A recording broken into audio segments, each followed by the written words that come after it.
Hello, everyone. My name is Crystal Moore. I'm a VP of Professional Development at ACCE, and welcome to our webinar today, COVID-19 Virtual Office Management.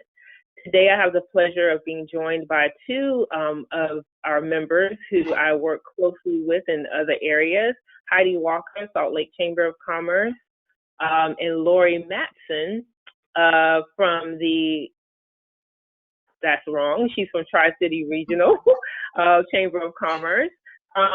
We're going to get started with Lori, actually, and she's going to talk a little bit about what her chamber has done in regards to COVID-19 and virtual workforce. So, Lori, did you have an existing emergency virtual office management plan before COVID? Hi, Crystal. No, actually, prior to this COVID-19 pandemic, really only on a rare occasion did I or my staff, work from home. And so I wish I would have had a clear established policy and some guidelines prior to this, but within a few days, we put a plan together and had to purchase equipment and things for staff that didn't have the right equipment. We had some staff adjustments we had to make in terms of our budget, and sent our 6 of our 9 staff home with 20 to 50% reductions in salary and hours. So it was a really big change. Kind of the first time that we all, weren't, for the most part, working in our office, together. So it's a really big change for our team.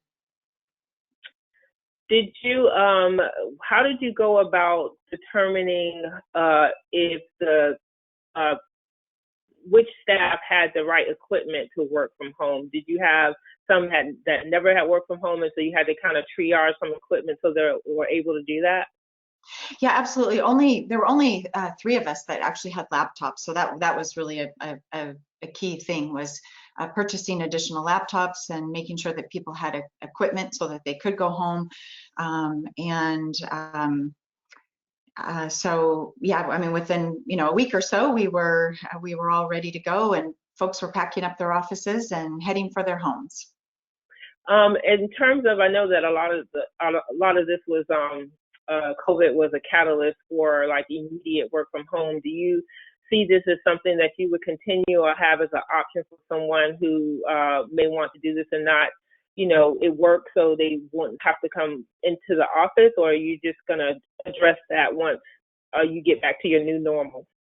Yeah, I think you've got our teleworking guidelines up on the screen right now.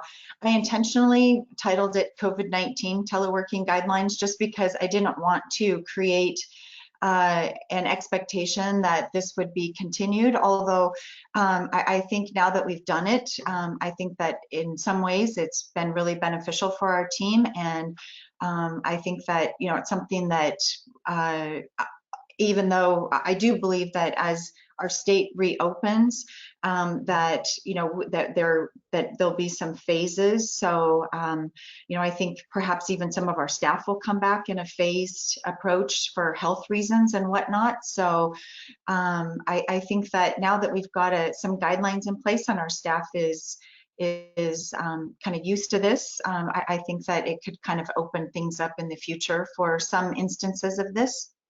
It's so interesting. We're such public facing organizations, so that was really the kind of the big key. But some of my people really like it. Some of them are really struggling with the isolation. So one of my staff members said the other day that I used to think that working from home would be so great until you actually work from home.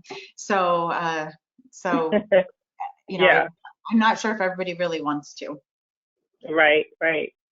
Okay, next up, we'll talk a little bit to Heidi about your work from home options. And I understand that you actually did have an emergency plan already in place, correct? So we had an emergency plan, and we had, done everything from earthquakes. By the way, we've had several since all of this happened. That's another side story. But we had an emergency plan in place, and we had a remote working plan in our manual. You can see, I don't know if you can see behind me, maybe you can't, but during certain months of the year in Utah, because of our geographic surroundings, we will often have a fog or smog or haze in our valley inversion. And so we had put in place a plan to offer folks time to work remotely during that time and try and do our part to support air quality.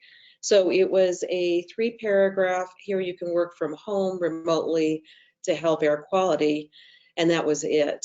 And quickly what happened is during the when COVID, about the early March, when we were one of the first folks that had a website up with all of the materials and all the resources available for us in our area, we quickly put together a remote working plan. And that plan was basically being assembled as we all refer to driving down the freeway while putting the tires on. So we were doing it as we were going, and now that document is attached.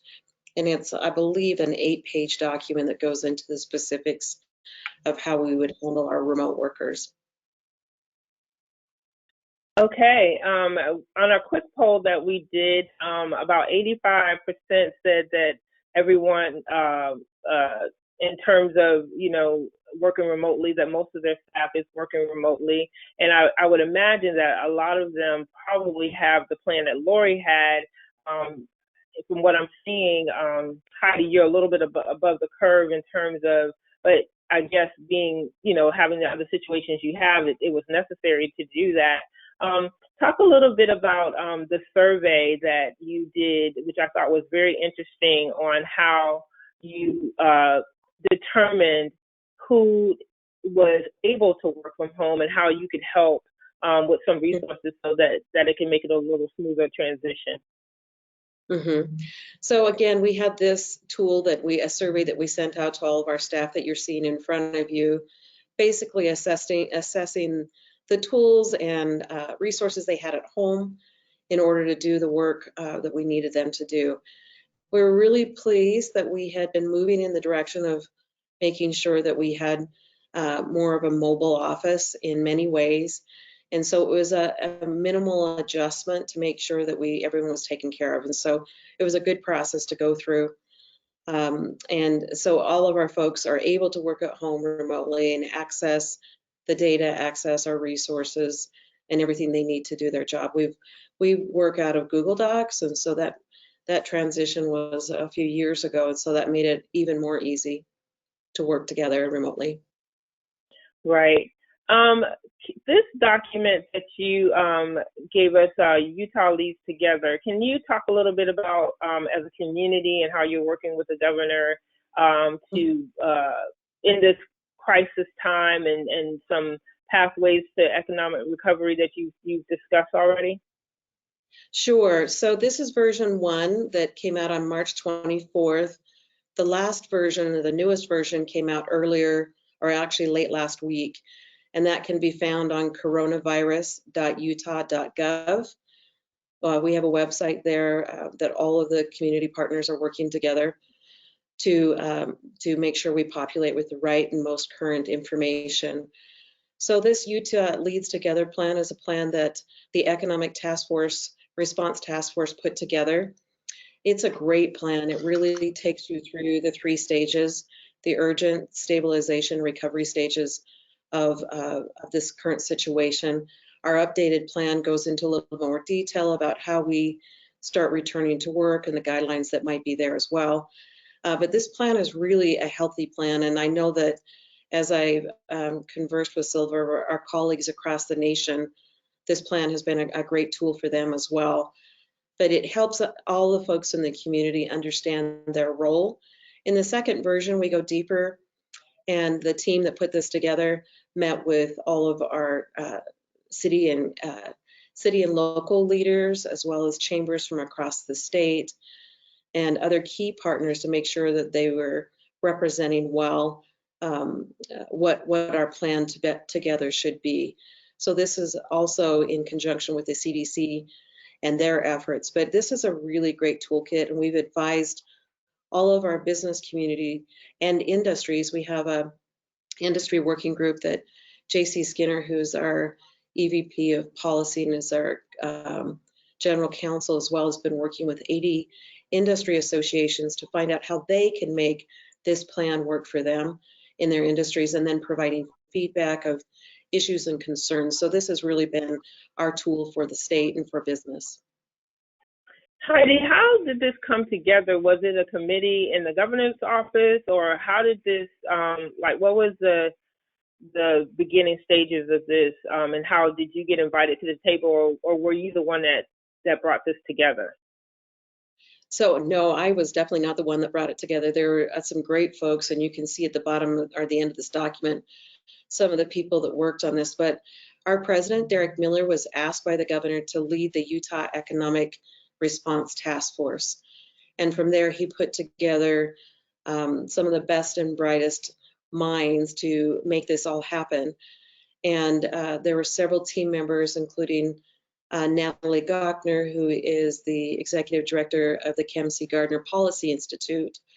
And she was formerly with Health and Human Services with Governor Lovett, Mike Lovett, who was Administrator Lovett under the Bush administration, who is here from Utah.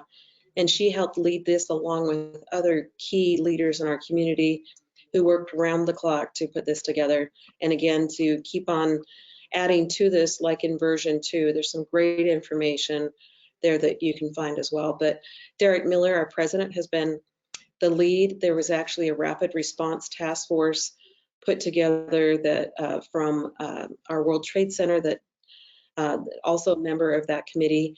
And this group did nothing but respond to all the questions regarding financial opportunities for businesses across the state. And we actually deployed half of our workforce to go, our staff for the chamber, to go and be on that rapid response team and respond also to those questions for the small business members or small businesses across the state. Perfect. Thank you. Thank you. And we will have these documents available on acce.org when we post the recording for this webinar. At this time, we'll take some questions.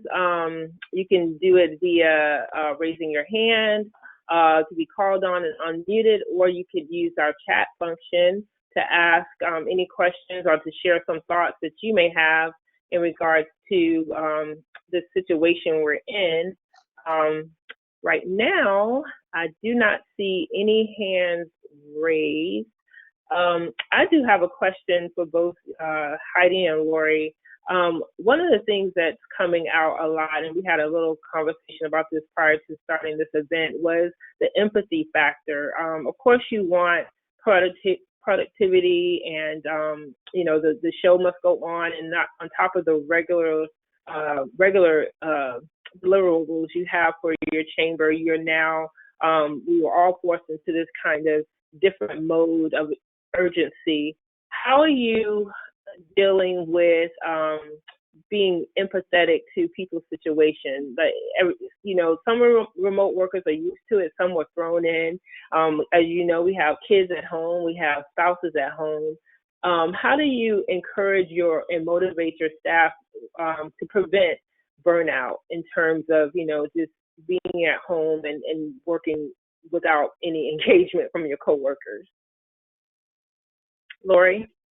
Sure. Well, I think, one of the keys to all of this is to just maintain flexibility. Again, a lot of, my staff in particular, we're a lot smaller there. We, as I mentioned, we actually laid one person off. We have 2 people on standby, and today is Administrative Professionals Day, and one of the people we laid off was our put on standby was my office manager. And so this morning I called her and just thanked her for everything she does for the chamber, and told her when we all get back together, we're going to celebrate Administrative Professionals Day.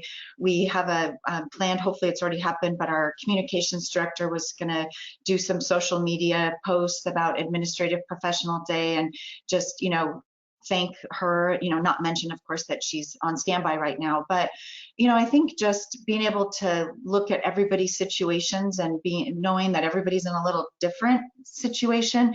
I have one staff member that's single. He lives alone and now he works alone, and he feels really isolated. So I text him throughout the day, or if we're emailing, I'll just say, hey, do you want to just jump on a Teams call really quick, and just to give him that face to face, to feel like he just walked in my office or I just walked in his. We have people that are I have one person who has 2 middle school kids that are home, and she's busy teaching her kids. They have an elderly mother that lives with them, as well as college kids that are home. So she's got a very busy, frenzied home life, and so I try to be also respectful of the time. She asked to be cut back to 50%, knowing that she wouldn't have the time to put into this. So I think just really trying to understand that every person is in a different situation regarding what they're doing at home, and what type of work they're still responsible for. So I'm probably not doing it perfectly, but I'm certainly trying, and I'm definitely encouraging my other staff to also kind of be thinking of those same things as they're relating to other people as well. Okay, thank you. And Heidi, what about your camp? I've been really impressed with our team, how they've just taken initiative to take care of each other. We have a group team that usually helps us plan our internal parties and birthdays and et cetera. And they've just taken this role on and send out positive messages, usually once a day, encouraging people to get up and get exercise and walk around. So they've been, and they are always worried and concerned about taking care of everyone. They're missing seeing each other, and so our Zoom calls help. Each department, as I mentioned, handles it differently, whether they do a daily call or a weekly call, or we have one-off meetings depending on projects we're working on.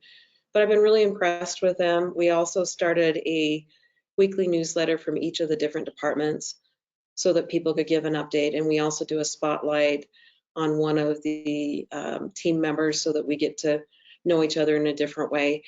But I think it's an ongoing effort, because you'll have some team members that really are just absolutely swamped with some of the projects and what we've been asked to do to support our economic task force, and others that their jobs have really changed quite a bit, and trying to figure out what the new rhythm is and how they feel comfortable and feel like they're able to add value. So I would say we have not perfected that, but it's something that we're conscious of and we're working on. One of the questions that came into the panel was, have you had a discussion with staff about work-life separation? And I think both of you have touched on that a little bit. I know that for our staff, we try to still keep the core work hours. And one of the things that has helped me is to have designated spaces for work, so it feels like a transition. I won't bring my laptop to the bedroom. I won't bring my laptop into the family room. It'll stay in the office or maybe in a living space area. But that kind of helps me kind of shift and transition.